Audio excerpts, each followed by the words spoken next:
Well, all right. Welcome back to Close It Now. Sam Wakefield here. I am so stoked to have this guest today. He is somebody that I just connected with recently, but his renown has gone before him for quite a few years. You may recognize his name from the industry.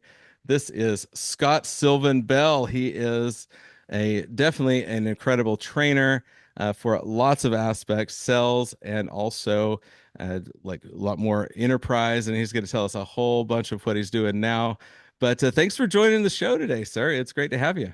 Yeah, it's crazy how sometimes you meet through somebody who knows somebody who knows somebody, and my name popped up, I guess, for somebody that we both know, and hey, at Right? least they're talking good about me, right? Yeah, absolutely. Yeah, it's really fun. I have a I guess my mentee at this point in life, a guy named Christian. For everybody that's listening, it's a guy named Christian was on the install crew at Scott's company years and years ago, Yeah. and just ended up he started sending me a couple of Scott's videos and said, "Hey, you got to connect with this guy. He really knows what he's talking about."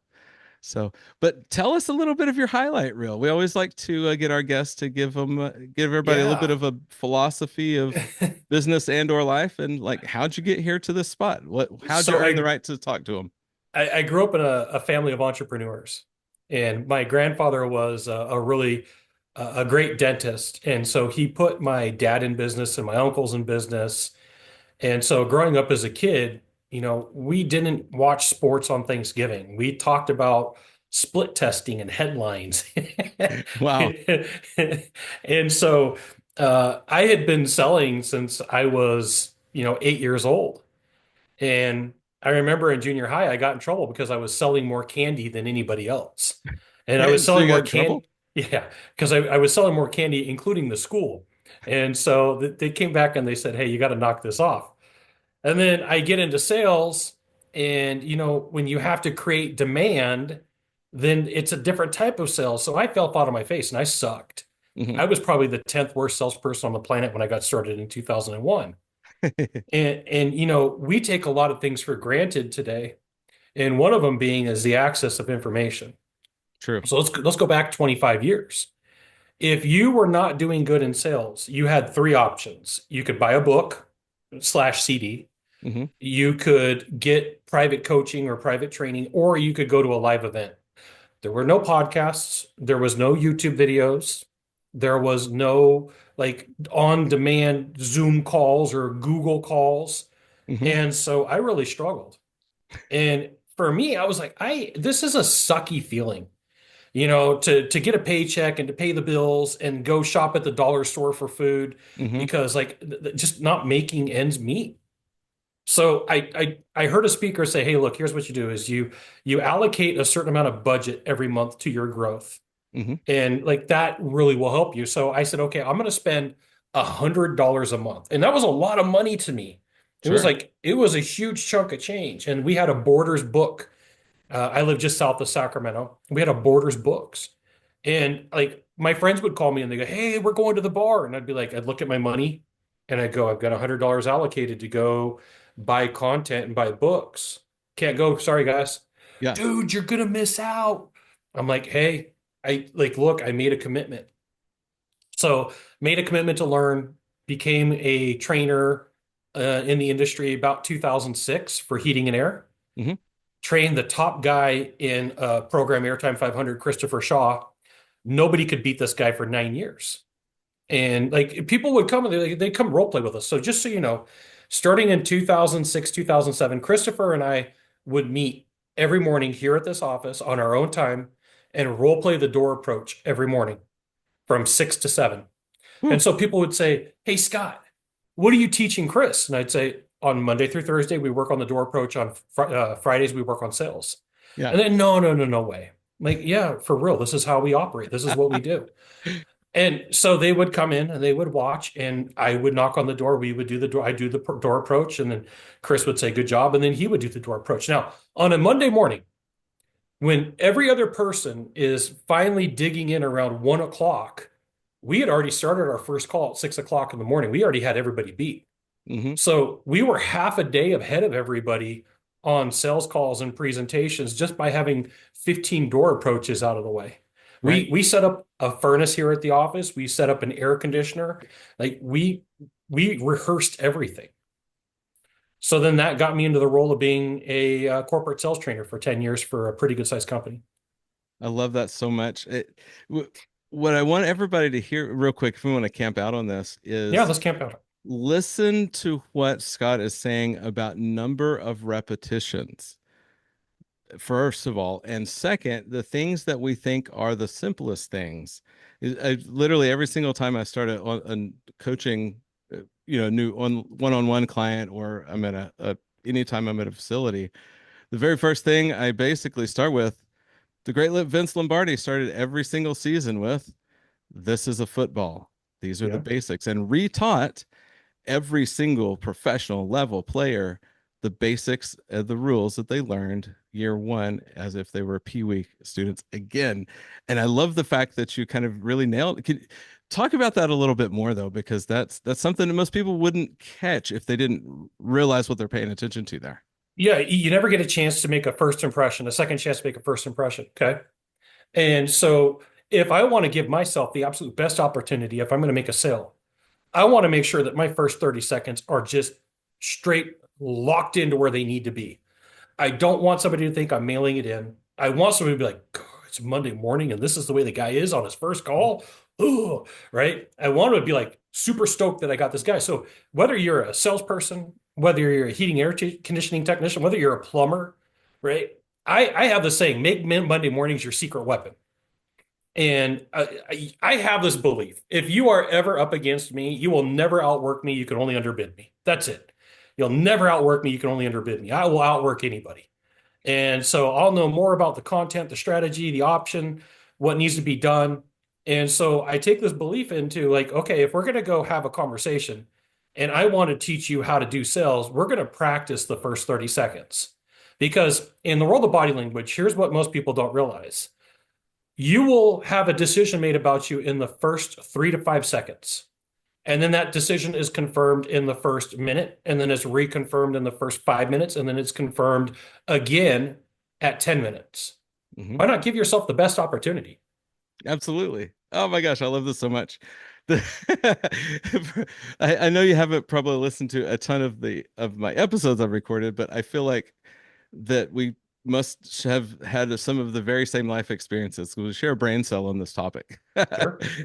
And it's so true. It's like there's all these psychological things that are happening behind the scenes that nobody pays attention to unless we get intentional about it and stop selling by, just by happenstance, right? I think that part of the problem for sales is the way that we look at mentors comes from movies, right? And I got a bone to pick with movies, right? They're sensationalized. Hmm. So people will watch interesting movie, Wolf of Wall Street, and they think that's salespeople. Like that's a movie, Yeah. right? The closest versions to sales movies truly are Glenn Gary, Glenn Ross, and listening to the complaints in Glenn Gary, Glenn Ross. And then there's a couple of other really good movies. Hmm. One of them is Tommy Boy. Like whoever wrote Tommy Boy had to be in sales. Right.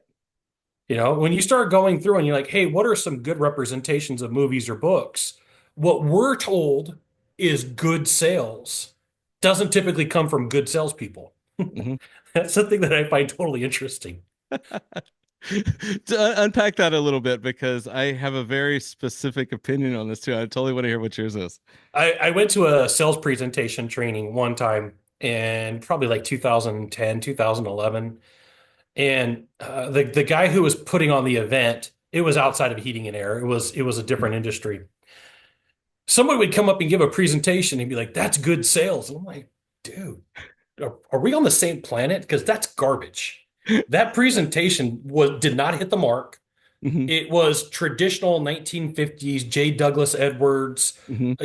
stuff that you could get away with in the 50s, but you're not getting away. And this is like 2000, so 2012, like 15 years ago. Oh, And the conversation that people have has changed. It has evolved. It's had to. Everything evolves over absolutely. time. You Hmm. know, you look back at the oral traditions or the traditions of sales. I was just in London 3 weeks ago, Hmm. right? And sorry if I go rogue here for a second. No, no, you're good. We think like we invented this. Okay. So go to Westminster Abbey Church, right there by Big Ben. And I'm a very curious person. I ask a ton of questions. And so I go to London with my mom. We're walking around Westminster Abbey. They give you these headsets, right? They're plug-in headsets, but we think they're Bluetooth, so we Right. can't get them to work. So we talk to a nun, and she starts laughing at us. She goes, "You're definitely American. These are not Bluetooth, right?" So we run into her again, and she goes, "Oh, it's my American friends. Do you have any Huh. questions? Do you have any questions about, Westminster Abbey?" And I go, "Hey, Mhm. yeah. You see all these spots on the floor where people were able to buy up a spot. You see the spots on the wall where people were able to get a tomb in the wall, and then you see like there's rooms built for kings and queens. How do they decide?" And so a priest comes over and he's super stoked. He's like, "Nobody ever asks these questions. I want to tell you the answer." I'm like, I'm in. Yeah. So the way that the king raised money in the 1100s and the 1200s and the 1300s and moving forward was to sell a spot in the floor by the square foot, in the wall by the square foot, or they would sell a room. And so the original concept of good, better, best pricing comes from Westminster Abbey, right? And so like I'm like I walk over there the next day and I shoot a YouTube video talking about good, better, best pricing is from the 1100s. Right. Oh my God. And I love so this. like when you start thinking of like, hey, I want to be better at sales, it's your role and responsibility to figure out, hey, where did this come from? Right? And so like Mhm. when you start taking a look at stuff that came out in the 50s, times have evolved, times have changed. The foundation will stay the same, Mhm. but the conversation's kind of changed. This is it's really incredible that we're having this conversation also because it really reinforces something that I've been saying for a handful of years is the big shift that I recognize was right around the pandemic. Yep. There was a huge shift then, and then moving out of that, at least the way I've recognized it is it's very much more emotion and feeling driven in Hmm. the conversation itself, and that's a big part of so many more of the actual drivers instead of just the old logic conversation like we always had before. Yep. So unpack what you're seeing there as well, and how you feel that that shift has transitioned some in the conversation that we're having. Can we go like sales has an impact change roughly every 10 to 20 years. Hmm. Okay. So I was around 2011, I mean 2001, right? Hmm. When everything went down. There was a shift. The next shift happened 2008, 2009. I was in Right. in-home sales at that point. Hmm. And then the next shift happened in COVID, which was, 10-year spaces. Roughly. Yeah. And the other thing that has changed the way that we make purchases is what we get influenced by, right? Hmm. So we're going to talk about dating for a second. Okay. But this has everything Beautiful. to do with sales. It always does. Okay. Let's say I'm a single dude, which I am, and I find a flock of women that I find attractive and I walk over to them. The woman that I'm talking to isn't necessarily making a decision for herself. She's saying which friends are going to judge me from talking to a bald dude with blue eyes at 6'2". Okay. Right.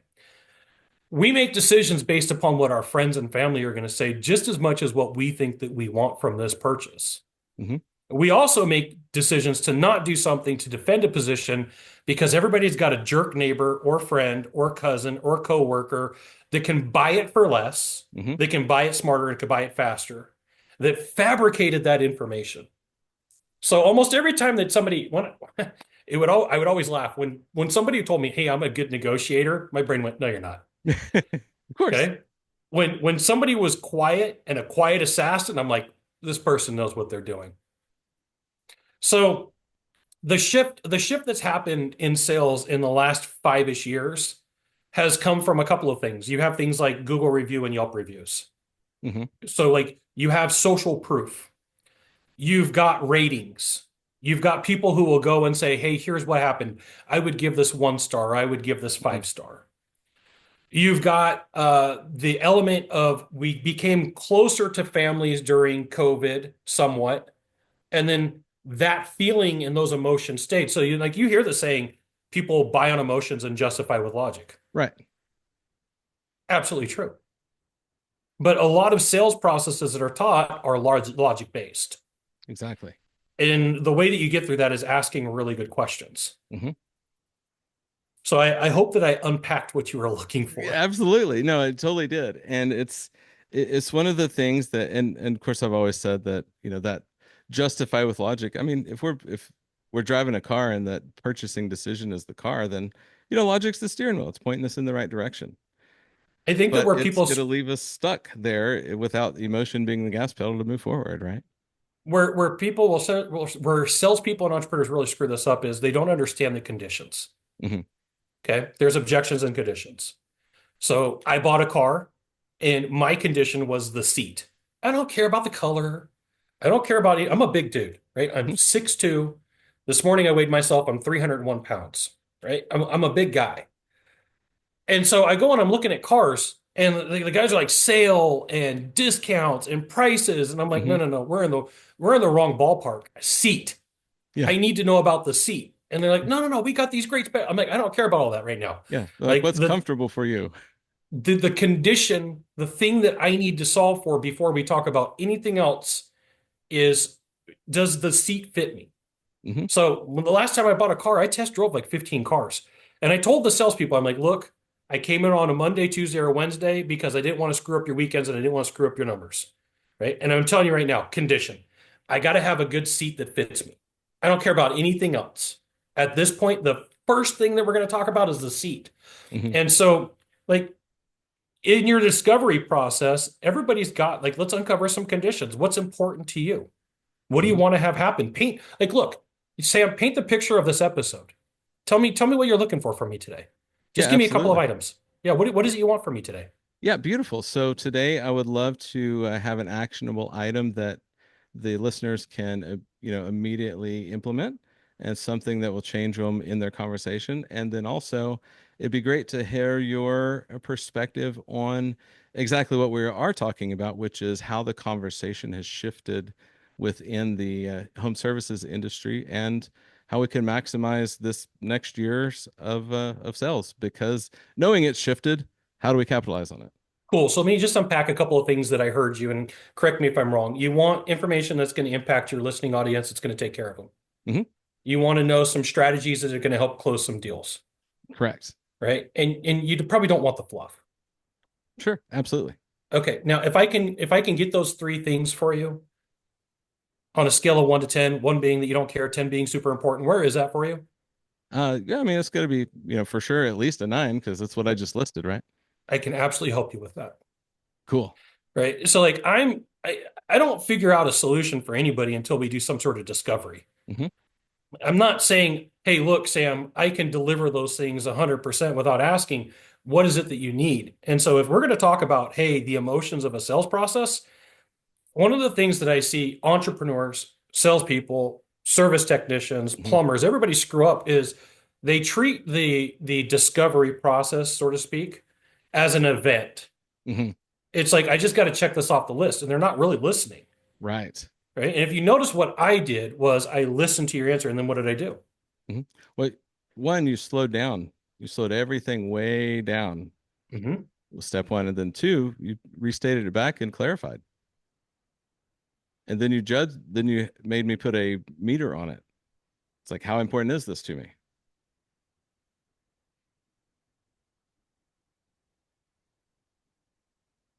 And I waited, And he waited. Yep. just like I did right now. Like, you hear the saying that the sales is in the follow-up, or the fortune's in the follow-up. And sometimes the fortune that's in the follow-up is not asking anything and just kind of sitting there shaking your head listening. Hmm.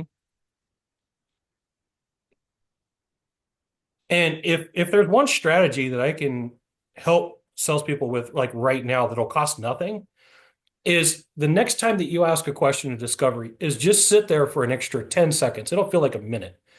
And just kind of sit there and either write something down or look at somebody. And that person that you're having a conversation with is going to give you a little bit more information. And then you go, oh, tell me a little bit more of what you mean by that. Hmm. Right. I'm going to peel back the layers of those onions. I want more information. I want that person to know that, like, they're important to me, that the conversation is important to me, and that I am willing to take more time than anybody else. Hmm. Like, if you sit down with discovery for me, if the industry says it's going to take 10 minutes, I'll take 20. If the industry says it's going to take 20, I'll take 40. Hmm. I want to have a deep understanding of how I can help. You and I went back a couple of times back and forth before this episode. Sam, what can I do to help your Hmm. listeners? Right? I want a deep understanding of what I can do. And then if I can't deliver it, I'm going to say that's not something I can do. Hmm. 100%. And this is such an important skill uh, in the sales conversation, but also in, I mean, just in life, in the conversations we have with. One of the things I love is how we can apply all of these specific skills, sales skills, and items to the other areas of our life to be able to just raise the standard. And so these are incredible skills for conversation with our kids, with our partners, with our coworkers, right? It's like, okay, how can we get people to see our way of thinking also so everybody's on the same page and win? And man, I just love so much of this. So, but let's dive in a little further though. So we've got, we're asking discovery, slow things down, the power of patience and waiting, and like getting into this next phase of sales, in-home sales. What do you see as different? What do you see the things that are the same that will always be standards that will carry through? The same as caring about the people. So I have the benefit of working with Jay Abraham, arguably one of the best business minds alive today. And he really teaches preeminence, care about your client more than anybody else. Mm-hmm. Right. So I work side by side with Jay. We've got a product together. I benefit greatly from the people that I have around in my life. So the thing that stays the same is care about your freaking client. Okay. Like you get that one down. I go somewhere, you go somewhere, listener goes somewhere, viewer goes somewhere, and the person only cares about making the sell. They got what we refer to as commission breath. Right. I don't want to work with them. I don't. There's a saying in sales, funny is money. I want to have fun when I'm buying. Mm-hmm. Right. So funny as money will translate no matter where you go. Just got to be aware of inappropriate conversations. That's really easy to fall into. Okay. Right. I'm sure you've got 100 stories of those. I know I do. I could tell you stories, and some of them are not safe for work. Exactly. So, so where we have changed a lot in the sales process is most sales are telegraphed right now. Mm-hmm. Most buyers know that they could ask for a better deal. If you're in sales long enough to know, you learn something really fast. There's always another deal, Right. right? And so people lead with FOMO, and they push that fear of missing out button too hard. Mm-hmm. And everybody's like, I could probably call you tomorrow and get this same deal. Right. No, no, no, you got to buy right now. There's 10 of them in my trunk, and I got to sell you one of them, and you got to buy right now. And so sometimes what doesn't work is the traditional old school selling process, some of the old hardcore closing. Mm-hmm. Some of it does work. I mean, there's a but for every seat, and they say in car sales. Some of it does work, but the days of somebody, just smashing through some sort of a boot camp and having consistent numbers after that without help, Right. without coaching, without training, I don't see it working. I'm glad. Well, coincidence. I'm glad you said that. Yeah. And I 100% agree. Of course, that's obviously why that's one of the main reasons I built this company is for exactly that, to support people, not just in learning the things, but implementing it. It's like we've got to practice it and use it. So along that same line, then, what would like in an ideal situation be for you if you were, so you're putting together so you're an individual or a company, or really just putting together that package of like, what is the optimal amount of training and then the ongoing, like you can't just smash a Yeah. boot camp and expect the numbers to be long term. What would that look like? So, as a corporate sales trainer for 10 years, the fight with me and management was this. They wanted the numbers to be great in the off season, and then in the peak season, we knew numbers were going to happen. And so the fight that I would always have with management was like, hey, Scott, we don't want to put the numbers towards training. Mm-hmm. And I would say, hey, listen, what we all need to remember is we have time delay. If you tell me on August 1st that you want the guys up and running because of the market slowed, I'm going to tell you it's going to take me 2 to 3 weeks to get them back into shape because they're fat. Mm-hmm. They've been able to speed through calls. They don't have to slow down. And so what we need to do is preferably 2 hours per week, right? And then we're going to back off and go 1 hour per week and then look at whatever topic that we need to take a look at. Mm-hmm. Now, that's as a group, right? I have a preference. I don't like to teach more than 12 people at a time. If you called me and said, hey, Scott, I want you to come out and train my heating and air company, I'd go, great. How many managers do you have? Sure. Because if I'm going to train, I want somebody to be in that room proving that it's important. Hmm. And if you're going to have me come out and train and you're going to pay a significant sum of money, it's going to be a lot. You're going to sweat. You're going to look at it and go like, what the heck, right? It's going to be a significant sum of money. I want you to be there to introduce the conversation that this is Scott and he's here to train the guys. And you Hmm. better take it seriously because it's a huge amount of money to make this happen. So it's I'm going to answer your question in a different way you probably didn't expect. It's great. If you are saying, "Hey Scott, we're going to talk about training," then that has to come from the top of the leadership saying, we've invested in training and this is what this looks like. We've paid a significant sum of money and we're going to pay a significant sum of money in your training, in your time off out of the field, in us not taking calls. I like to say super importante. This is super importante to me, right? So that starts here at the top. Hmm. And the magic number that I found consistently was 60 to 90 minutes a week minimum. Nice. After about 3 hours, it drops off. Hmm. So somewhere between 60 minutes and 3 hours a week. Beautiful. Trying to hit a Monday or Tuesday. And I know the thing that sucks is those are the busiest days. So, there's ways to alleviate that. There's things that you could do as a business owner, but those first few days of the week, that's when the most people, the people that you're trying to serve need the most amount of attention, but everybody's watching games and going to the mall and hanging out with family, right? It takes on a Monday, it takes somebody about 4 to 6 hours to get in the game consistently over time Hmm. for them to remember everything that they're supposed to do. Like, that's crazy to me. If I was Right. investing money in leads, like the most insane thing is let me give you the most expensive leads and you're not prepped. No, that's ridiculous. Like bring me the guys who are struggling the most on a Monday morning Hmm. and the guys who are doing okay, I'll talk to them on Tuesday. Right.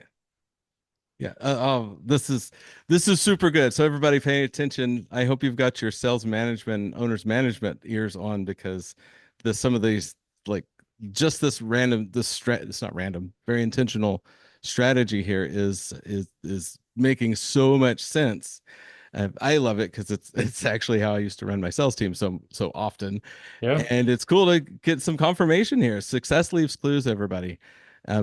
Scott and I have never talked about any of this, and you could literally go back and, see my calendar of when we're doing our meetings and things like that in the sales team, and it's the same schedule. Just didn't even know it.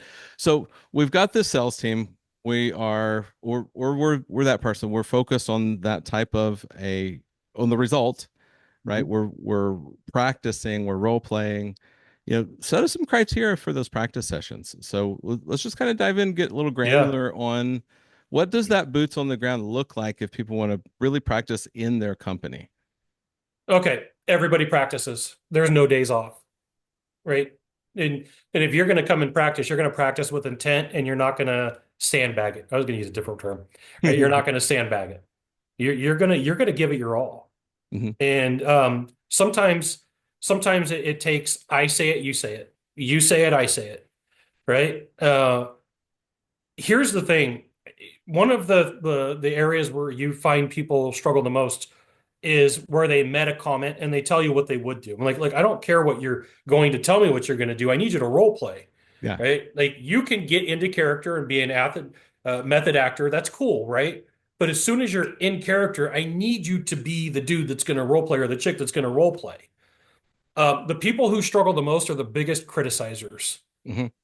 So if you're going to be in a room and you're going to set up some role play, like let's say that you and I go and I go, "Hey Sam, I want you to role play the door approach." Sure. Fantastic. We're going to go through the room and we're going to say, "I need one thing that Sam did well and nobody can repeat." Okay. Oh, Hmm. Sam was perfect distance from the door. Fantastic. What's the next one? Sam, opened up with enthusiasm, but not too much. Fantastic. Now, what's one thing that Sam can improve? Right? But nobody can repeat the same thing. Hmm. Well, what you're going to find is after about seven things, people are like, he wasn't picking his nose. Really reaching for something, right? Yeah. And then at 1 hour, you're done. Hmm. And here's the thing, everybody role plays. And so if you have 12 people in a training session, so for me, at the peak, I had 66 guys that I trained on a weekly basis. Hmm. So on Mondays, I had 12 guys. On Tuesdays, I had 12 guys. And that was just technicians. I would also work with plumbers. I would work with the call center. I'd work with salespeople. So like my day was filled with role playing. Sure.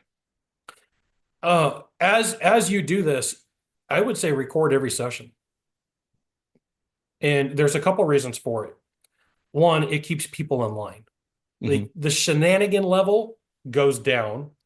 But two, there's also genius that somebody says something, you're like, I'm going to add that to the script. And Sure. you could go back and say, like, I always like would wave my hand so that when I would go through looking for editing, I would look for the camera for me doing this. Oh, Because gotcha. Yeah. that told me that's where I needed to look in that spot and go, there was some genius there. Love it. That's so beautiful too. And it's really fun that you mentioned that because there's been a handful of times just across the country training places. Either I've said something and somebody, oh my God, what was that? It's like, Hmm. oh, I don't even remember, or Yeah. somebody in the crowd. So we like always record. That's why everybody listening is like, how many times have you heard me say, if you've listened to very many episodes, you've got to record yourself. You've got to record yourself because it speeds the learning, but also sometimes we just say stuff that is brilliant. And we don't even know it unless you've heard it. So what I'll do, I live this myself. Hmm. I've got old school voice recorders. I got one here in my bag. I've got old school voice recorders, like the kind that you bought 10 years ago. Okay. Sure. And I have a headset just like this in my car. And what I'll do is if I'm trying to think through a concept or a script, Hmm. I will take my headset, I'll plug it into my voice recorder. I live in Sacramento-ish, and I will drive to Monterey. I will drive to San Francisco with no music on, with me re-saying and redoing the same thing over and over and over Right. again until I get it perfect. Hmm. And then once I do have it and it is perfected, I'll repeat myself somewhere between 70 and 100 times. So it different you there are different numbers that you're going to hear in the world of repetition for you to hit mastery. Some people will tell you between 20 and 30 days. Some people will tell you between 60 and 70 events, right? Well, Hmm. what's faster for me? 60 to 70 events is way faster than 20 or 30 days. Oh, agreed. Yeah. So if I drive 3 hours to Santa Cruz or 3 hours to Monterey, I can talk a lot to myself. I just put my phone on airplane mode. Leave me alone, Hmm. right? If anything in the world is going bad, I can't do anything about it. I'm in a car doing 60 miles an hour. Repeating your scripts to yourself anyway, right? I probably look like a madman. Just, hey, got the headset going, look like I'm trying to go to space in my car. Oh my gosh, this is so fun. When I was like the number of times that I've done the same thing, I started the same, years and years ago. It's funny you were talking about the ways that we used to have to get training material. I've told this story before. I had to my very first anything. I opened this magazine and saw a Brian Tracy ad. Had to Yeah, call the office, mail a check to him, and wait 2 weeks for my CD and workbook set to come in the mail. And yeah. that's all we had. We just had to just otherwise go out and, well, okay, I said this didn't work. Let me change a word, maybe change another word, see what happens. I think back of some of my favorite CDs to listen to. One of them was Brian Tracy, Hmm. right? I had a Oh, company vehicle and I had to get permission to put a CD player in it because it was a stock radio. sure. And I went to the owner. I'm like, I need to put a different radio on this truck. And they're like, well, there's one in there. What do you need? I'm like, because I had spent $100 a month, I had like 200 or 300 CDs. Yeah. Right. And so I had a range of what I listened to. When I was struggling, and this is true for anybody here, Hmm. everybody here has tools that are free, free. Okay. So if you're struggling, one of the best things to do is to go to YouTube. And we are not going to talk about sales. We are going to talk about a totally different topic. Who is your favorite stand-up comedian, Sam? Who do you like?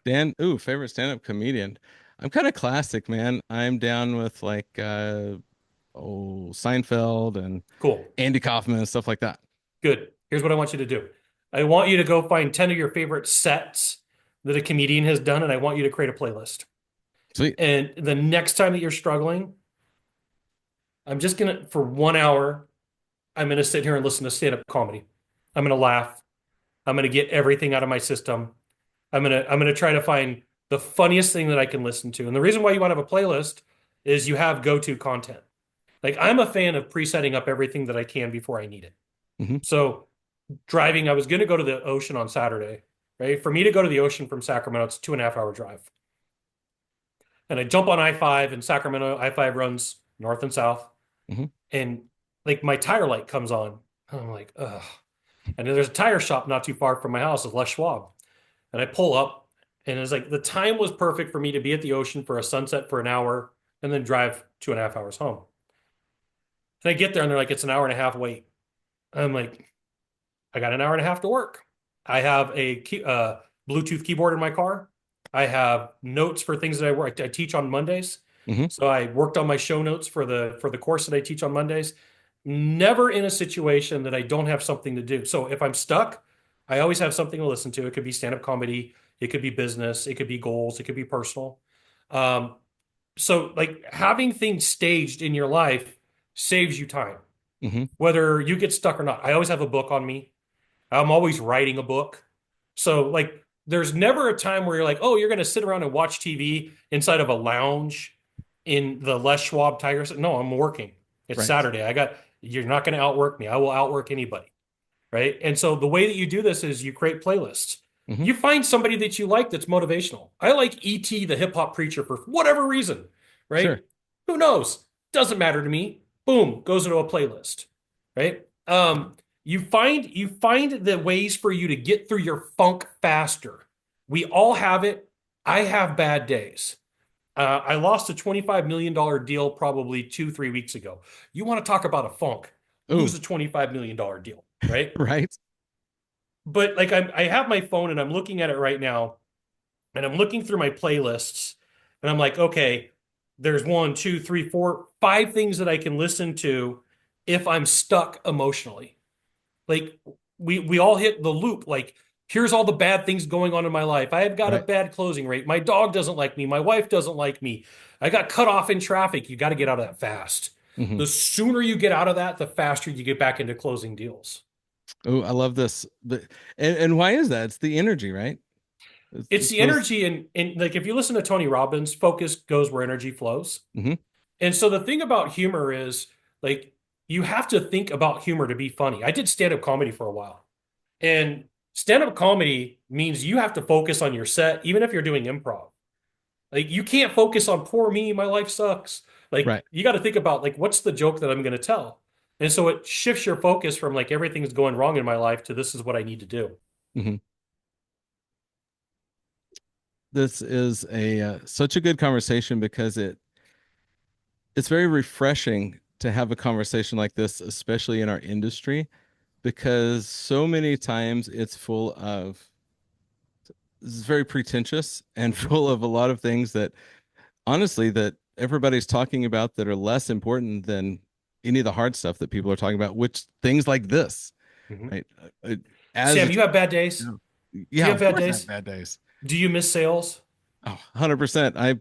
I'm sitting in the moment of a couple big lost sales right now, in fact. Yeah. Hey, my name's Scott. I'm not a 100% closer. I lose deals. I do stupid things, Hmm.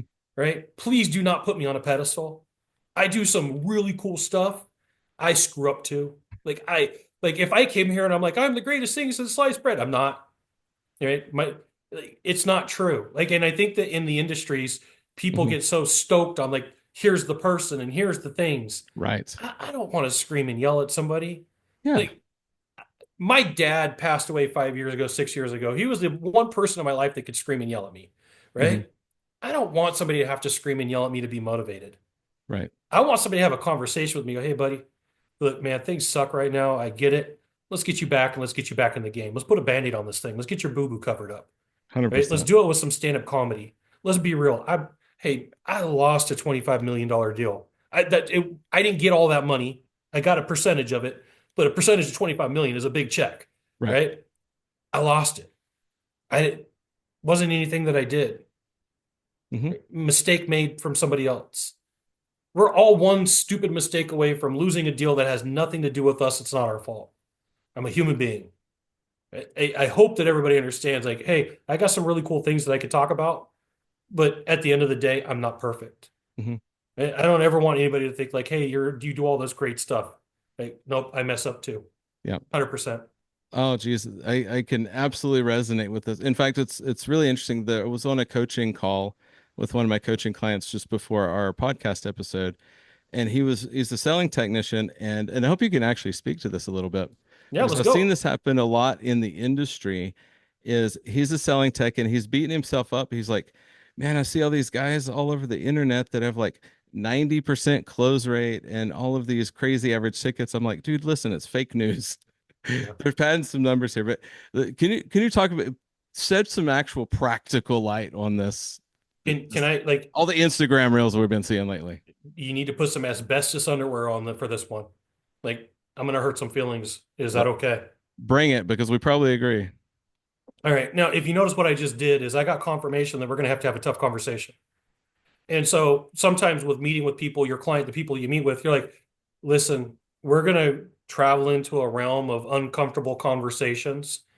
And I want you to know that this may disturb you a little bit.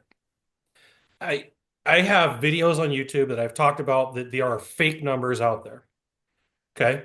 Now, aspire to be a badass, whatever that means to you, right? So you may say, hey, Scott, to me, that means I make $120,000 next year. Freaking fantastic. I will cheer you on 100% of the way. Hey, Hmm. Scott, I want to do 200 grand next year. That to me, that's a lot of money. I'm like, freaking congratulations, you can do it. Hey, Scott, I see these guys that have these ridiculous numbers. Like, make sure to live up to your expectations because when you take a look at some of these huge numbers, and freaking congratulations to the dudes doing it, right? I don't want to take away from anybody in their numbers, Right. but there are very specific circumstances that those dudes and those chicks get for them to hit those numbers. Now, my little brother sells heating and air. Okay. He's here in Sacramento, works for a company here in Sac. He'll probably hit 4 or 5 million in revenue this year for sales. In some companies are like, that's all the revenue they do in a year. Hmm. Okay. I know a guy here in Sacramento that hit like 7 million last year, 8 million last year.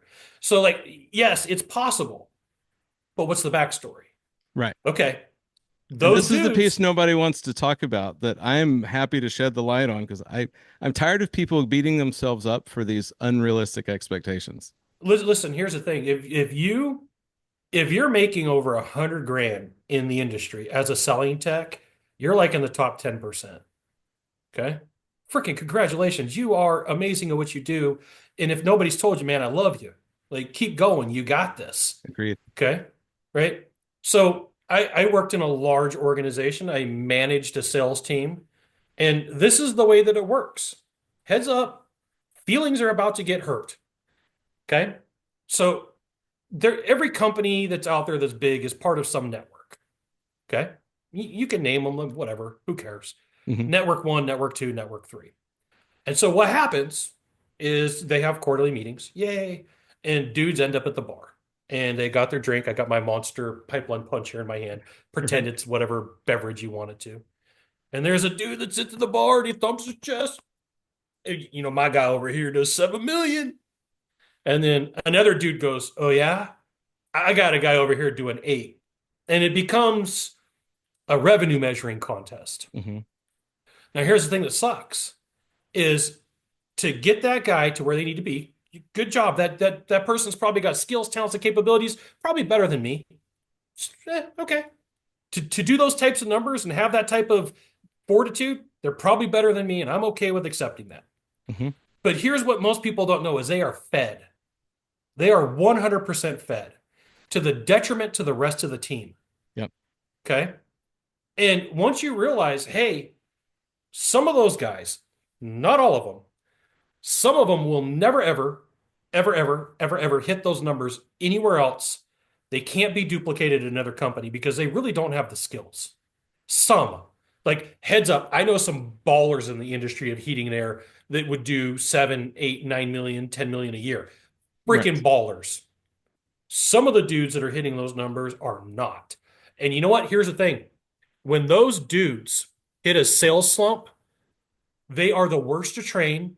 They are the worst to coach. They are the worst to work with because they're crybabies. Hmm. So the two hardest people to coach and train are the people who are fed leads and the people who are naturally talented. Hmm. Okay. So if you are a tech right now and you're like, I'm looking at this Instagram reel and this guy's doing a bazillion dollars, Good for him. He's probably got really cool circumstances, right? But who are you? What Hmm. number do you want to hit? What number is important to you? What's exciting to you? Right? It's cool to look over there and be like, oh, that's possible. That's fantastic. Right? I'm in mergers and acquisitions. I do buying businesses. Lost a $25 million deal. Hmm. Okay. Talking to one of my buddies, he's like, I'm in the middle of a $150 million deal. And you're like, that guy's 6 times bigger than me, right? It doesn't like we're comparison devices. Sure. But Sam, we should compare and then have aspirations. Right. Like if you're working at a company and you're going to max out at a $3 million year and you hit 3.1, freaking fantastic, right? Celebrate the living hell out of that. Right. Don't look at the guy who's doing 7, 8, 9, 10, $100 billion and be like, poor me, I'm not as good as him. Right. You don't understand the circumstances. You don't understand the deal that was made.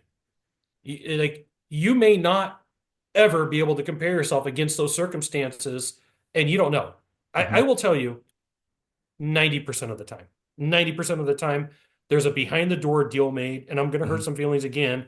And that dude is fed, Yeah. won't go to one-leggers, has primetime appointments, only works certain schedules or zip codes, right? If Hmm. when you start looking at time value of money, there becomes a point where you have to figure, okay, you can't have drive time and you have to have perfect appointments to hit certain metrics. Right. Absolutely. And it's unrealistic for everybody to think I can do that too. Hmm. Now, here's the other problem. For some of those techs, we're going to open a can of worms. Some of those techs don't know what they're doing. Hmm. When I was a technician, there was a couple of people in town that were like supposedly all the way up here, Hmm. but didn't have the freaking technical capabilities. You know what they could do is they could talk somebody into buying, but they couldn't fix equipment. Right. And so the other dark side of the industry is we'll just send somebody out there and sell them a new one. Just sell it. Hmm. At one point, I went and trained with a company somewhere in the United States. Okay. Got to keep it vague. Yep. And I rode with a guy that had 0 parts in his van. Oh, His job was to sell a system. His yeah. job was not to fix anything. Like literally 0 parts. There was nothing on the shelves. Jeez Louise.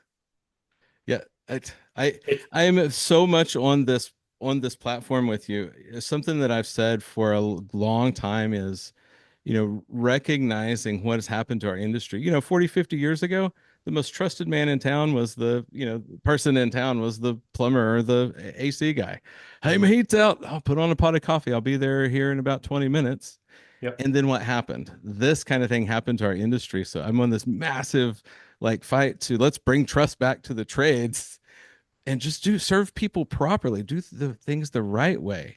And this is one of those things that is just always stuck in my craw. It's like that's not serving. That is not doing things at the highest way that we possibly can. So thanks for some of this insight. So, Sam, can we calibrate here? Absolutely. Are my answers too long? No, we're good. Okay, just making sure. Hmm. Right. If you notice, I checked in. Like, if you're not doing this in your sales calls, you're missing out. Hmm. Right. Sam, like we're like 40 minutes into this. I didn't like sometimes people get me excited. I talk about topics and I hurt feelings and I get super stoked to be like, you got to know that this happens. And I don't Hmm. realize that I talk for 3, 4, 5 or 6 minutes. I love this. The another way to say it, everybody, this is so perfect. One of those things is like just call out the elephant in the room. If something goes awkward, everybody listening, mention it. So, oh my gosh, I'm so sorry that I just did that, or I totally forgot. Wow, I spaced that Yeah. out. Literally, just say whatever it is going on to normalize it. If you have a sales appointment, especially or a repair appointment, and something all of a sudden seems awkward, laugh about it. Just like we're talking about fun, joy, and laughter. Have fun with them. It's okay. It's okay to talk about the things that are going on during your appointment or during this interview because it makes it natural and normal and authentic, right? So just like what happened here, do that in your appointment. It's okay. We're all human beings, right? We all have bad things that happen in life. We all have good things that happen in life. And the thing is, we do need to check in, right? To an extent, salespeople are actors. We Hmm. have a script, we have a presentation. The people that we're meeting with don't know that we have a script, don't know we have a presentation. So it's part improv, part acting. And sometimes we forget, oh, I went off on my lines. And it's okay because they don't know what it's supposed to sound like. No. And it's perfectly fine. I think that's one of the things that like we get into all these different trainings and all these different, everything from the, sales training to all the stuff we see online. And everyone takes it themselves so seriously and they forget that and the science. And I love that you're talking about having fun. Like, let's go listen to our favorite stand-up comedian, get us back in the right mood, the right energy. And for everybody that's listening to, you got to have fun with your homeowners. There's Sure. an actual study, the wavelengths in the brain. The wavelengths of fun, joy, and laughter are almost identical to when people think about money and spending money and finances. Anything else, being angry or frustrated or all of that is not the same wavelength. So we've got to get them closer to fun, joy, and laughter. If for no other reason, it just comes closer to where they need to be mentally to think about buying stuff Yeah. and more importantly taking care of their problems. I use buying stuff very loosely in the conversation here, but man, this has been an awesome episode. I knew that it was going to be. You're exceptional at improv and obviously sales training, but tell everybody a little bit of what you're doing now. I know you mentioned mergers, acquisitions. You've got your YouTube channels going, so give everybody the big rundown and how they get in touch with you. Yeah, absolutely. So my latest thing is I do help companies exit. So somebody wants to prepare their company to exit. That's not a like tomorrow thing. It's like if I'm going to go work out and be in a competition, there's months of time and preparation for that. So usually to prepare somebody to exit can take from 2 to 3 years. So I look at companies for my portfolio that I want to buy and things that I want to do. I put out YouTube videos for fun. I've put out heating and air training YouTube videos. I hit video number 730 the other day.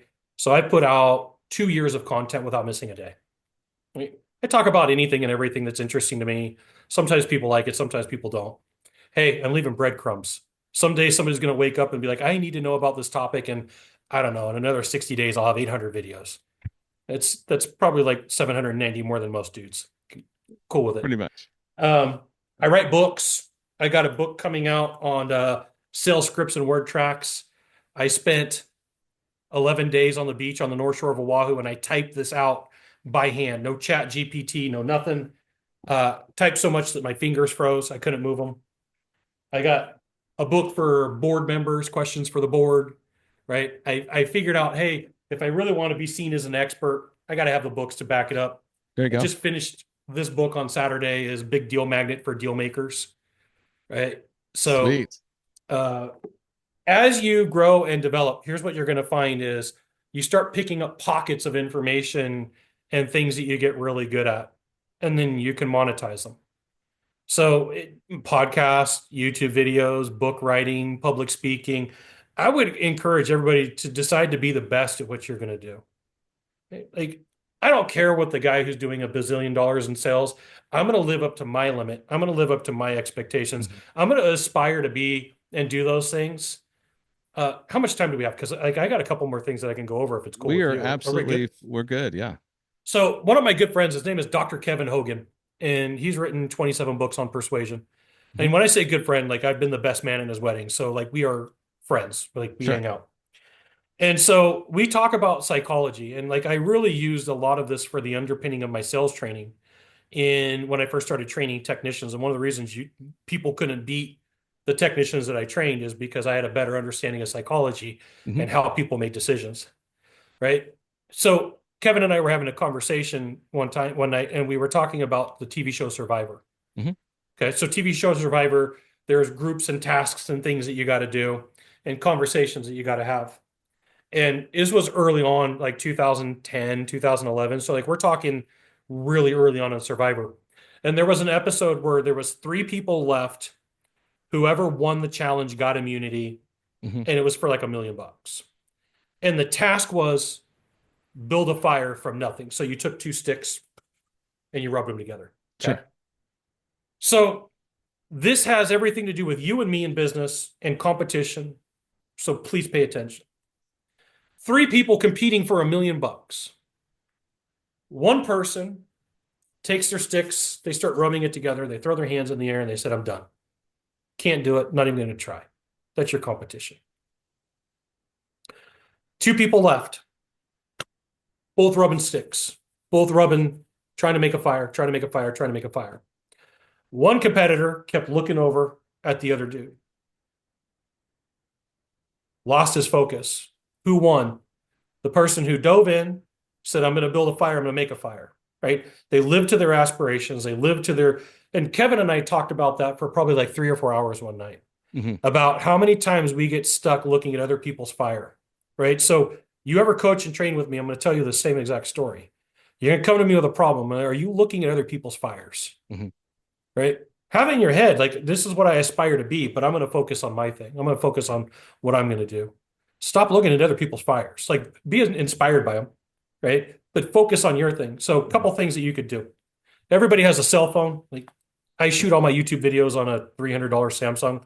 I've got like a $3,000 camera in the other room, but it's a pain in the butt to set up and cover, take it around.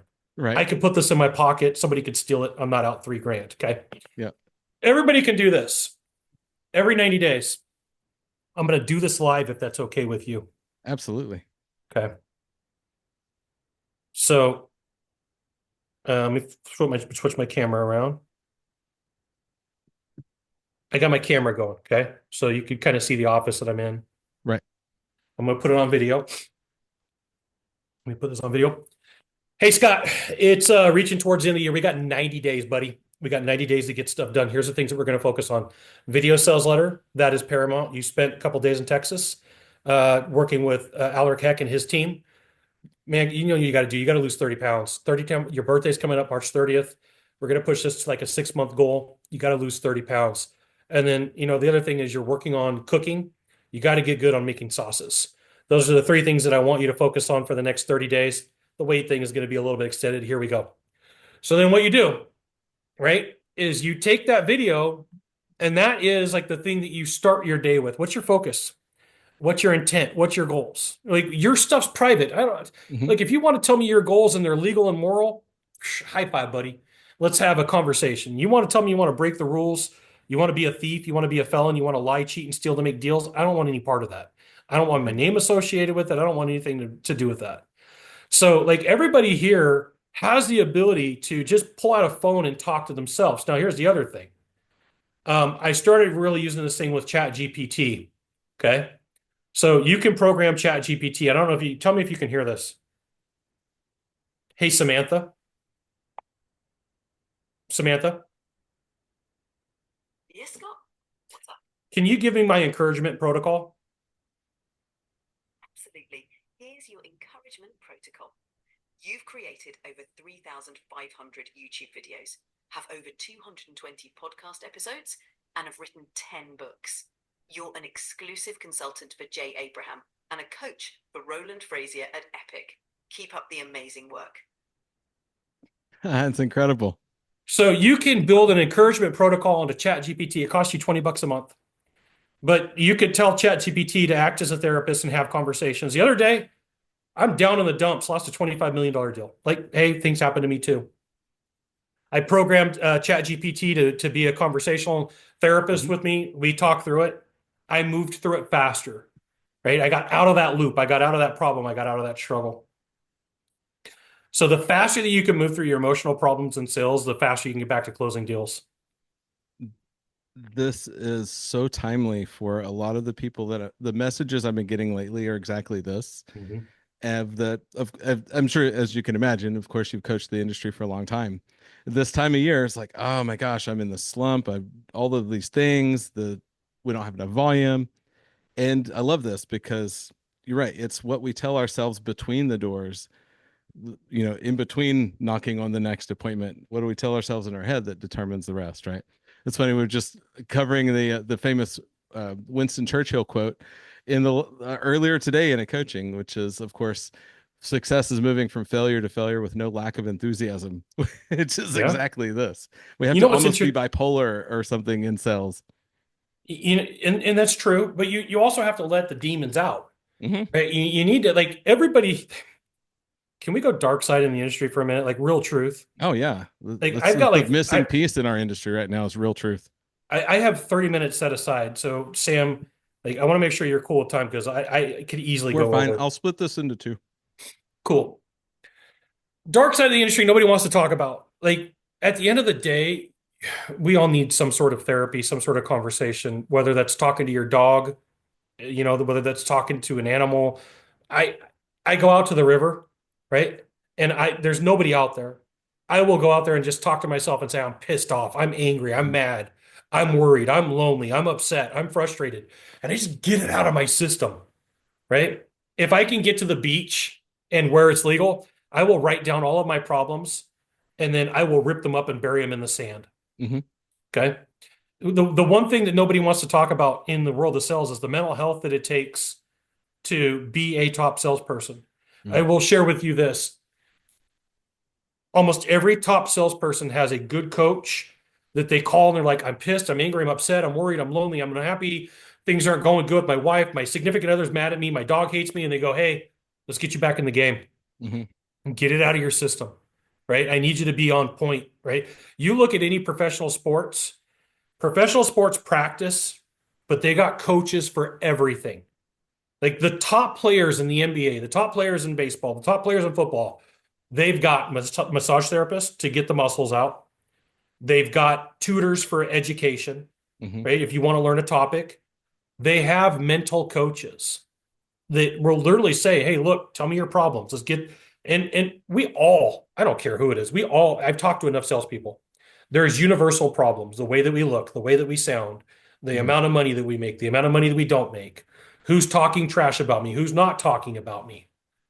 Mm-hmm. I've been in rooms with people who are 100 millionaires. I've been in rooms with people who are billionaires. You want to know what they have problems with? Who's talking about me? Who's not talking about me? How do I look? How do I sound? We all Same have problem, universal right? problems, Mm-hmm. right? But the thing is we only want to talk about the closers. We only want to talk about making deals happen. We don't want to talk about the ugly stuff like the fake leads. We don't want to talk about people who get fed. We Mm-hmm. don't want to talk about the emotional underbelly or the problems that we all face. Right. Want to know why? Because it's uncomfortable.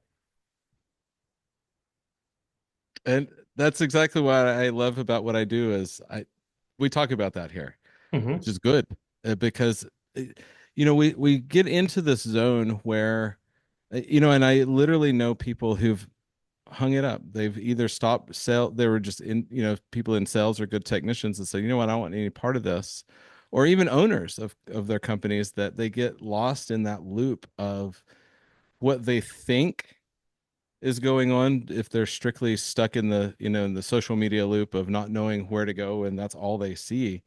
And I know owners who've hung it up and went back into the workforce and said, well, maybe entrepreneurship isn't for me because they got stuck in that comparison cycle. And so I think it's very healthy that we have these conversations, especially in in an environment where it's not always the most popular opinion to tell people that, yeah, no real person actually does close at 92%, Let's talk real numbers. The average person in home sales closes between 27 and 33%. That's the average in the industry. Mm-hmm. Top salespeople, if you're on 50, 60, 70% ratio, you're doing amazing. Okay? Like you're freaking fantastic at what you do. When you start, there is a segment of population you should never ever do business with. And let's just peg it at 10%. Mm-hmm. And then let's just say for statistical averages that you have a 10% error rate. When people start getting up into that category, there's maybe 10 people, there's 60,000 heating and air companies in the United States. Okay. 60,000 heating and air conditioning companies, average has 3 technicians each. There's 180,000 to 200,000 heating and air technicians, probably just as many salespeople. Mm-hmm. You're literally comparing yourself to 10 people on the planet. You're like, we're talking like you pick your favorite players in the NBA, you pick your favorite players in football. That's who you're comparing yourself against. Mm-hmm. Now, add in that they're probably getting help. Not all the time, probably. So like now you're upset and now you got sand in your emotional crevice because somebody's better than you. Okay, great. I am not the best closer on the planet. I let that feeling go a long time ago. Mm-hmm. I don't have to be, right? I don't have to be, and I'm not going to be. I'm okay with that. Right? There's people who are better than me. Yay. But there's people who are worse than me. Yay, yay, right? Right. So like sometimes it's not the sales skills that you need, it's the Mhm. emotional connection that you have with people. Right. I can think of times where I ended up at homes and I never sold them a system. The person just needed somebody to talk to for the day. Mhm. That Oh, geez. happens, Absolutely. right? The number Especially of if you, number of times we've cried with people over the years, Mhm. mother that just lost a kid or something. I mean, it's ridiculous. We're therapists. I We think of a love call it where too, by the way. We're going into Christmas time. Excuse me. And I could think of a house that I went to in 2008 when the market would tanked Christmas Mhm. time. And the people needed a capacitor. They were like a level 3 in the book. They were $136. And the wife just pulled me aside and she was bawling her eyes out. And she's like, if I buy this, I can't buy my kids gifts for Christmas. Mhm. And I was like, I'll take care of it. Yeah. Right. So sometimes we deal with the tough situations in life, but we want to focus on the dude who's selling $1 billion. Right. I'm not him. Right. I got a personal friend that's a coach and a mentor that is a fractional billionaire, Mhm. meaning the dude's worth hundreds of millions of dollars. And sometimes I catch myself going, dude drives a Rolls Royce. Dude's got a private jet. I don't have a Rolls Royce. I don't have a private jet. Right. Right. And like, then I got to remember, like, I'm on my own path. Yeah. I spend 3 months a year in Hawaii. Right? I write a book a quarter. What are all the, like, you want to do a cool exercise? Sam, what's something cool you've done in the last month? Something cool I've done in the last month. We went camping for the first time with the kids and the family. Freaking congratulations. That's awesome. That's got to be a good feeling, Oh, super cool. right? Notice that didn't have to do with $1 million. Nope. That didn't have to do with a shiny watch, right? Sometimes those things are way more important. So me, in the last month, I went and spent 10 days in London with my mom. We went and toured, Abbey, Westminster Abbey. We went Mhm. to Big Ben. We went on the night train or the night ride around, sometimes way cooler than, hey, I got a 30 or $40,000 Rolex. Right. Yay. Like, you, as a technician, as a salesperson, you got to live your life. Now, Sam, you asked me to talk about something specific we didn't get to, right? How do we Yeah. make sales when it's slow? Yeah, for sure. Because that's a hard one. Sometimes there's things that somebody's looking for. Like, let's just say for a second, I'm selling a heating and air unit at 10 grand. Not a real price in California, by the way. No, Right? not at all. It's funny. I love that comparison. People get super quick side note. People that's the other thing that as a trainer across the industry, you get the vantage point of you get to look at the whole country at the same time. Yeah, So when somebody's like, "Oh yeah, this is great. We've got this," and they'll tell me, I can almost guess where they're at in the country by their price tag at this sure. point. And profitability wise, some of the smaller towns and smaller places at less money are way more profitable. Hmm. I mean, California is super expensive and illegal to do everything. Right. So sometimes, believe it or not, you just ask a question. Sam, listen, I'm at 10 grand for this unit. I got you a discount. We're at 9 grand. Hmm. Help me out here. What are you hoping for at this point? Ooh, that's a good question. Totally threw me off the expecting from that question. What are you hoping for? Well, I guess I mean that I sure do appreciate what you already got for me. Listen, at the end of the day, are you happy with me? Yeah, of course. You like the company? Yeah, company's great. You like the warranties and guarantees? Yeah, that makes total sense. Yeah. You like the equipment? Yeah, from what everything you've told me about it so far. Okay, there's only got to be one thing that we're not doing right for you at this point. What is it? Just one thing. Uh well, honestly, that's the the price is still not geez, I'm not really sure about this price, man. I'm at 10 grand, right? I got you to 9, got you a special, got you a manager discount. You got to be hoping for something. Like, I got all my cards on the table, right? Hmm. Where are we at? What's going on? Tell me what you need. I think at this point we just got to figure out how we're going to pay for this thing and you know, get it So figured out. what I hear you saying is you want me to do the work. Yeah. Yeah, yeah. It makes total sense. But we just got to figure out a way for you to pay for it. Yeah, I guess that's what it sounds like. Were you planning on using cash, credit card, or financing? Well, tell me more about those financing plans. Well, the easy payment plans that we have, we could range from everything. We've got everything from 12 months, same as cash, deferred interest, deferred payment, all the way to a comfortable monthly payment. And just off the top of my head, on $9,000, we're probably like at 112, $115 a month. I Oh, mean, it's pretty geez. affordable. It's like $27 a week. Wow, It's that's like, all. yeah. I mean, if you figure it out, it's like less than a cup of coffee a day. Right? I'll tell you what, man, geez, I don't know how I can say no to that.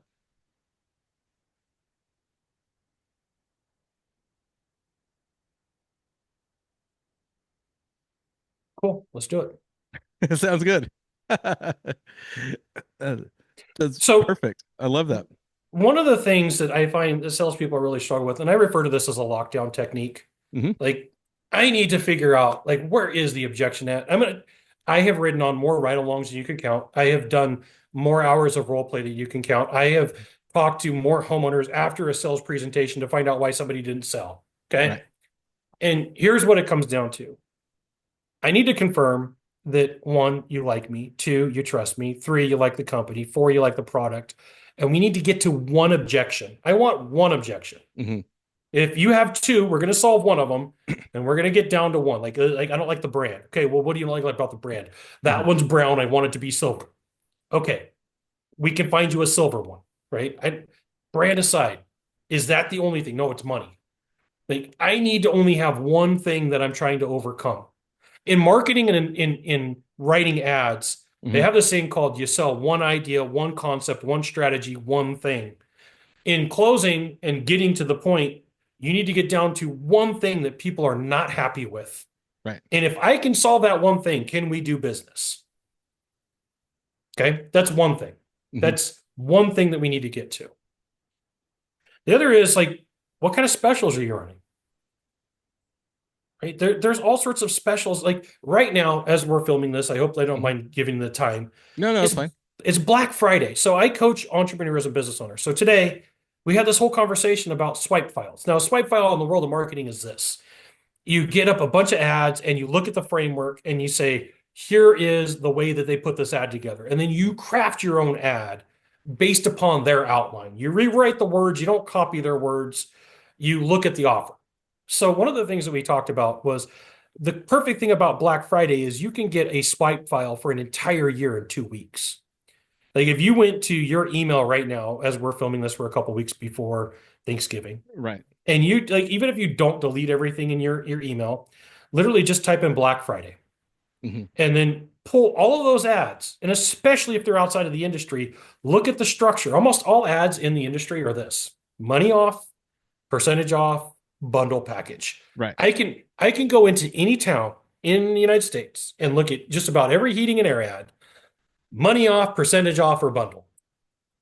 Well, if you don't want to sound like everybody else, you don't want to look like everybody else, come up with a better idea. Exactly. I Yeah. love this. Oh, such good insight. This is beautiful. Anything that's been done the same way for 50 plus years is ripe for revolution. And this is Mhm. exactly that. This is how companies across the country are standing out and being exceptional is part of it, just doing things different. We don't have to always do it the same way. So when I worked at a really big company here in Sacramento, I my role was I worked pretty much in all the capacity of the building. Mhm. Like I just wasn't a corporate trainer. I worked in the marketing department. I worked in the HR department hiring. I worked in the sales department. If it was part of the business minus daily ops and running numbers, I pretty much worked in everything.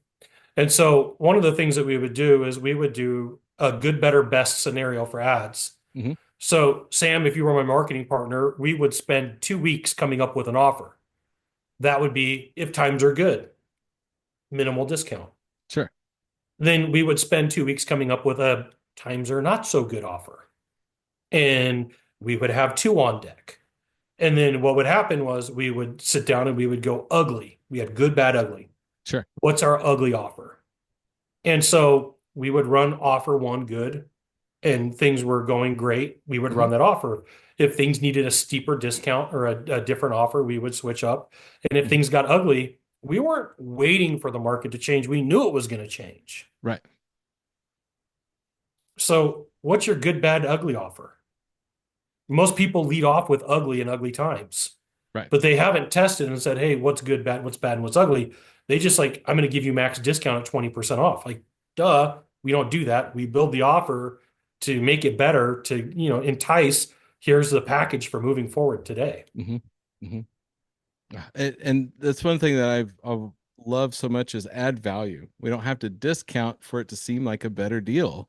We just the more we can add value to it is sometimes even more powerful than just that discount, right?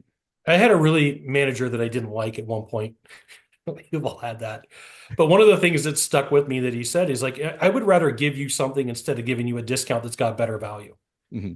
Right? Like, look, Sam, I know you want $1,000 off, but at the end of the day, why don't you let me give you a 10-year parts, 10-year labor warranty that's going to cover you and actually take care of something instead of just giving you money off? Right. Look, I know you want $500 off. Why don't you let me give you a $1,500 air scrubber? Wow. What a difference that conversation is. Especially when you unpack that, why don't you let me give you question? Yeah.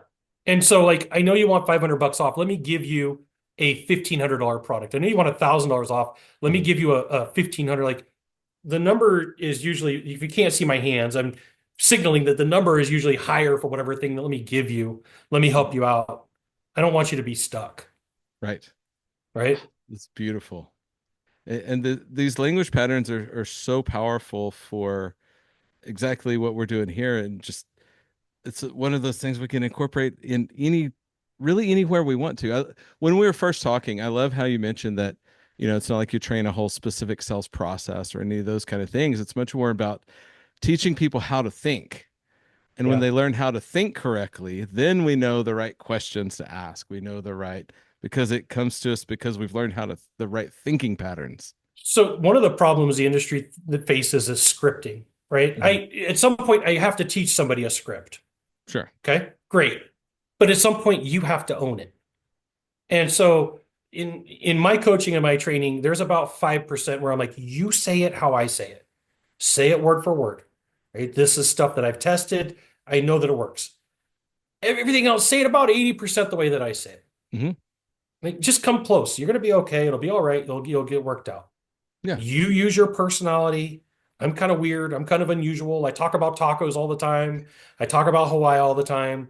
But that's me. You be you. What do you talk about all the time, Sam? What's something you're super interested in? Yeah, of course. It's You got a guitar guitar hanging on or the wall, right? yeah, for sure. You got a Japanese drawing on the back wall, which is a pretty famous piece of art. Yeah, exactly. You may be into art. My mom painted this 4 foot by 4 foot ocean here. Like, this is a huge painting. It doesn't look like it, but it is. Like, we're all into different things. You be you, me be me. Right. Right. And so I think that a lot of times too, when we come to this comparison thing, people don't understand that the reason that when you're a brand new salesperson and you ride with a closer and you go, that guy's just talking to people. Mm-hmm. That salesperson has internalized their script. And even though they don't sound like they're on a script, they've taken and they've rotated the parts and the pieces. I got to give a shout out to somebody if that's cool. Yeah, go for it. There's a sales guy in Sacramento. His name is Mitchell Smith. Probably one of the best salespeople that I've ever met in my life. That dude is 100% on script, and you would never know it. That guy back in the day, 2007, 2008, was having $800,000 months legitimately. Nice. And it was all skill. Mm-hmm. Okay. But what he did was he internalized his sales process so much so that when you talk to him, if he's on script, you never know it. It feels like a conversation. Mm-hmm. It's because he's put the work in. He's put the conversations in. Mm-hmm. We all look for the timing. This is why salespeople should practice improv or comedy, is because you got to get the timing down. Right. Every major city, every minor city has an improv team that you could probably pay $200 with. I'll help you out. You want something better than sales training if you're struggling? Go take some improv classes. As a coach, as a mentor, Mm-hmm. I'm coaching against myself at this point, but it's a skill that you could use for the rest of your life. Okay? Go take some improv classes. because the whole yes and philosophy will change the way that you sell and change your sales process. 100% concur with this so much. I've coming from the theater department in my school. Can't even Yeah. word today. I get so excited with all of the confirmations when I am interviewing somebody who's has very similar beliefs and thoughts. It's like, whoa, I get so excited I can't chat. But yes, theater department, absolutely. That's where so many of us even analyze this. I've looked at a lot of people and I've interviewed a lot of people. So many top salespeople had some history in theater. It's Yeah. because for this reason is who learns scripts fast, who has the ability to step into a role, be that person, right? And so, yes, 100% agree. Take those classes. Well, it We're has on the been top of such the a hour and a good half. such a good episode for everybody listening. This we're going to break this into two parts. I'm saying it at the end of obviously I have to announce this at the beginning, but man, thanks for hanging out today. This has been we've covered a lot of topics and everyone is super important, I think, especially right now to help people keep just the right head on their shoulders. There's a lot going on in our industry and remembering the basics of people are people, psychology, caring for people doesn't will never change, right? People was it classic Zig Ziglar, right? Everybody has that sign, or Mary Kay Ash, right? Everybody has that sign above their head that says make me feel special. Here's at the end of the day, you want to be better at your company and you want to smoke your competition, care about your clients, right? You want to be better at sales, care about your outcome. Like I had this belief, Sam, I know that you were wrapping up. I'm so sorry. No, I you're got good. like Keep going. one more thing here. I'm gonna give you a nugget that everybody's gonna hear and 1 in 1,000 people will do. Okay.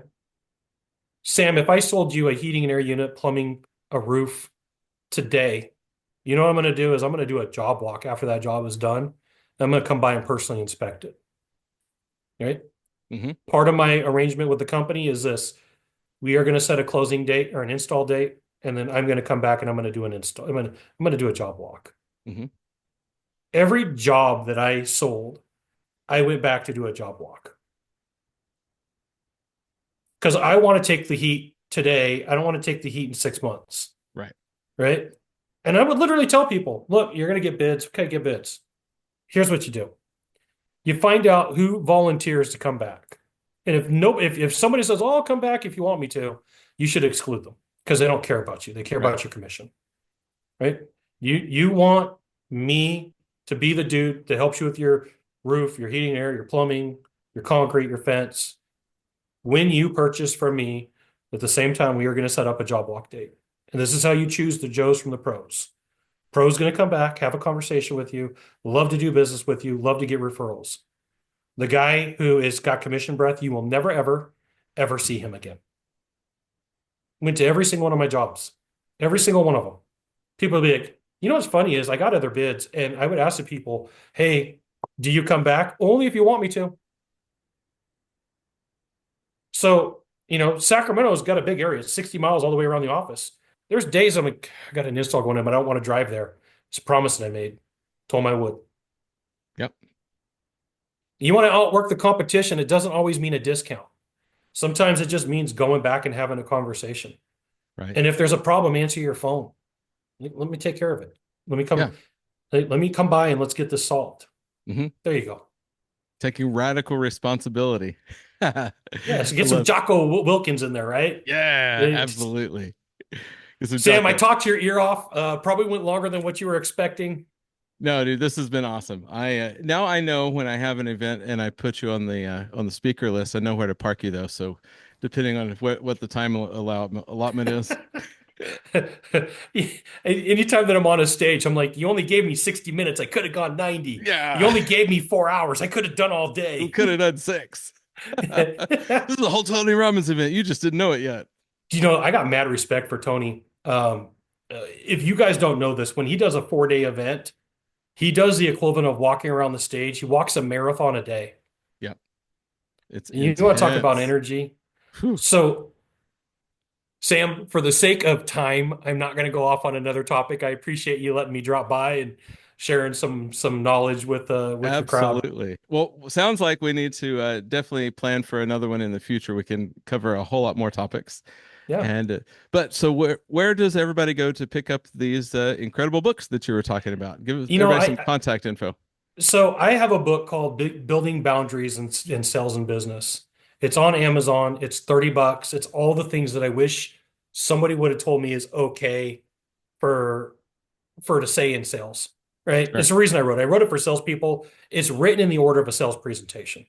You find the word track that works for you to set a boundary, for you to tell people no politely. I've got a YouTube channel for heating, air conditioning technicians, HVAC tech secrets. There's 739 videos on there as of today. I don't know how many there's going to be in the future, but 739 is pretty impressive. Love it. I'll make sure Uh, to get the link to this in the show notes, everybody, as well. yeah, and then I do have an email publication. When I remember to, I send out emails. It's hvactechsecrets.com. hvactechsecrets.com. Yeah, Love it, man. Well, thanks for cool. being on. It has been a pleasure for sure. So many words of wisdom. We can hear the weight of your knowledge and experience in your language, and it's very, very grateful to bless our community with that today. And man, it's absolutely welcome to join the Close It Now community. We're definitely working on doing things differently than what has always been done in our industry, and that starts with everybody. The focus is being someone worth buying from. So everybody that's been listening, thank you for hanging out with us today. It has been awesome. Make sure to check the liner note or the episode notes for the link to the event in January up at Hook Agency that I'll be speaking at with Tim Brown. Also, make sure to it's finally up, the Eventbrite link for the Close It Now Sales Bootcamp Masterclass epicness that's going to be at the end of April, 1st of May. 3 days to completely revolutionize the way that you sell, because we're going to deep dive into some. It's funny we mentioned Tony Robbins. People recently have been started calling us the Tony Robbins of the trades. So we're definitely leaning into that, and it's transformation. It's not just learning to sell better, it's learning how to transform your life to be someone worth buying from. So that is what we're going to be doing at the end of April, 1st of May in Boston, Massachusetts. Go get your tickets at Eventbrite right now. Otherwise, thanks for joining us, Scott. Scott Sylvan Bell today on the show, everybody. It's been a pleasure, sir. Till signing off, till next time, everybody, go be someone worth buying from.